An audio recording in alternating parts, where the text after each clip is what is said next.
በተለይ ባለ ትዳሮች ሶስት ነገሮችን በህይወታቸው ውስጥ መርህ አድርገው ቢይዙ ብዬ አስባለሁ። አንደኛው ተጋፉር፣ ሁለተኛው ተጋፉር ነው፣ ሶስተኛው ፈድል።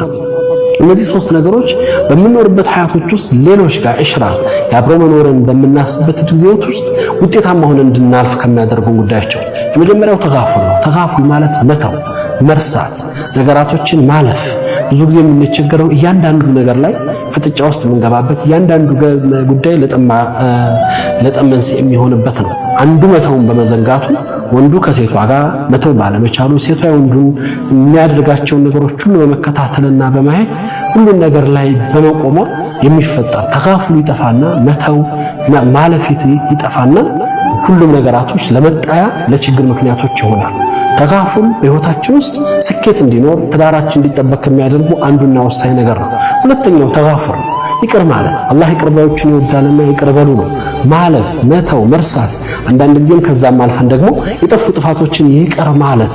ምክንያቱም ሰዎች ነን፣ ሁላችንም ብፁዕ አይደለንም፣ ቅዱሳኖች አይደለንም፣ ነቢያቶች አይደለንም፣ መዕሱሞች አይደለንም። እንደ ሰው እናጠፋለን፣ እንስታለን፣ መስመር እናልፋለን። ነብዩ መሐመድ ሰለላሁ ዐለይሂ ወሰለም እናታችን አይሻ ጋር በተፈጠረው ችግር ላይ ተሐም በተደረጉበትና በተጠረጠሩበት ፈተና ውስጥ ወደ አላህ ተመለሽ ጉዳዩ ተፈጽሞ ከምናምን ነበር ያሉት።